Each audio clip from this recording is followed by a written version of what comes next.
Bonjour à tous, nouvelle vidéo de présentation consacrée aujourd'hui à un boîtier, c'est signé Inwin, il s'agit du 509. Ici on a une solution avec un châssis en acier, une généralisation du verre trempé qu'on va retrouver au niveau de la façade avant mais également au niveau du panneau latéral. La connectique est placée sur l'avant.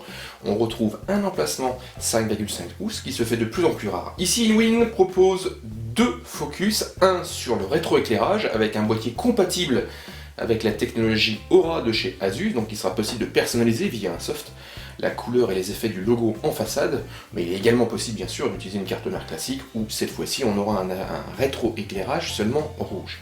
Et second focus, il s'agit d'une architecture, on va dire très ouverte, dans le sens où ce boîtier va s'adresser aux utilisateurs avertis qui souhaitent véritablement personnaliser leur configuration jusqu'à choisir les ventilateurs, puisque ce boîtier, bien que son positionnement soit haut de gamme, n'est pas pourvu de ventilateurs en bundle. Donc présentation, il s'agit d'une Inwin 509 et on le trouve actuellement entre 180 et 190 €. Il propose donc avec son 509 un boîtier axé sur la modularité et la personnalisation. On va voir ça au niveau de la découverte de son architecture. En attendant, on va retrouver au niveau extérieur un châssis en acier. On a également une généralisation du verre trempé qu'on va retrouver en façade et sur le panneau latéral.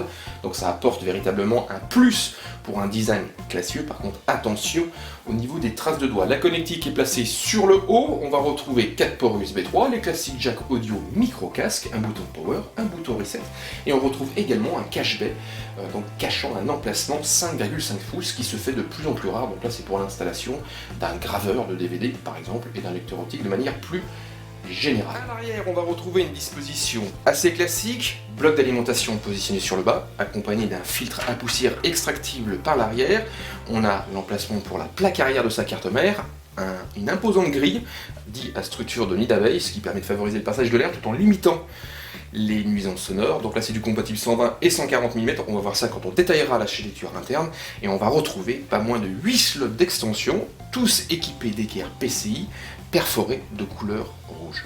Interne, on va retrouver une structure très aérée et surtout, comme je disais tout à l'heure, un boîtier qui n'est pas équipé en natif de ventilateur. Donc ici Inwin s'adresse, on va dire, aux utilisateurs avertis ou encore aux joueurs qui désirent véritablement pousser la personnalisation jusqu'au niveau du refroidissement, en plus du choix des différents composants.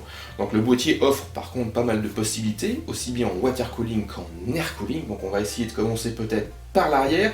Tout à l'heure, on a vu ensemble qu'il y avait la présence d'une large grille à structure en nid d'abeille. Elle est compatible avec des ventilateurs de 120 ou 140 mm, donc la unité. On peut installer à l'avant de ce boîtier 3 ventilateurs de 120 ou 2 de 140 mm. Et ici, donc, on a une structure, comme vous pouvez voir, rouge, mais également plusieurs possibilités au fond du boîtier, on verra ça au niveau du panneau latéral, une aération. Ici, la possibilité d'installer des ventilateurs en interne. Donc ici, on peut installer 3 120 mm ou encore 2 140 mm. Et au niveau water cooling, là c'est pareil, il y a pas mal de possibilités. Donc au niveau de l'avant, je vais essayer de ne pas me tromper, on va pouvoir installer un radiateur de 120, 140, 240, 280 et 360 mm.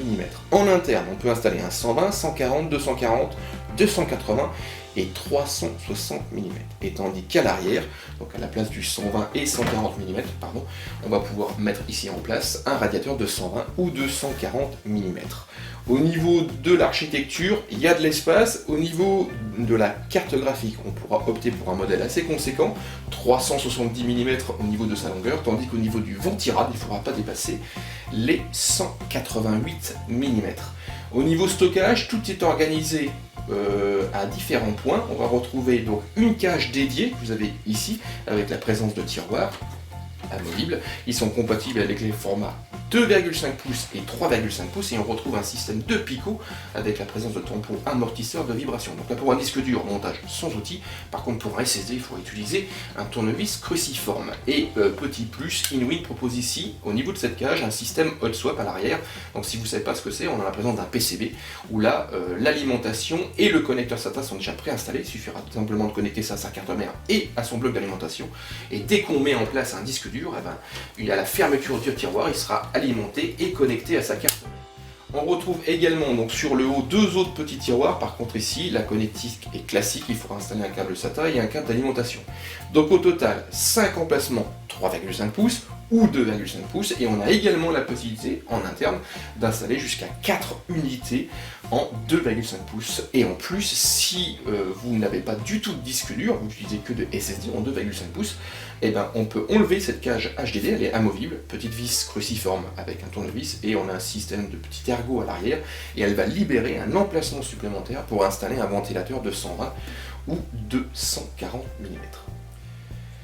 Enfin, et avant de conclure, juste un petit tour au niveau du second panneau latéral. Donc ici, il est en acier. Et comme je vous disais tout à l'heure, on va retrouver à ce niveau-là une structure permettant à l'air de pouvoir passer. Elle correspond bien sûr aux emplacements prévus pour l'installation de ventilateurs dits en interne. Nous voici arrivés donc au terminus de cette rapide présentation du Inwin 509. Pour résumer, boîtier haut de gamme positionné entre 180 et 190 €. On a un boîtier dit grande tour compatible avec les formats EATX jusqu'à du mini TX au niveau carte mère. Côté dimension, c'est relativement généreux, pas trop massif quand même. 527 cm au niveau de la hauteur pour une profondeur de 578 cm et une largeur de 235 cm. Côté poids à vide, 14 kg, c'est conséquent, surtout lorsqu'on le porte. Par contre, c'est un avantage puisque posé sur un bureau ou encore à même le sol, ce poids lui permet d'avoir une bonne assise et surtout, et là je ne l'ai pas présenté, il est équipé de 4 pieds assez massifs pourvus de larges tampons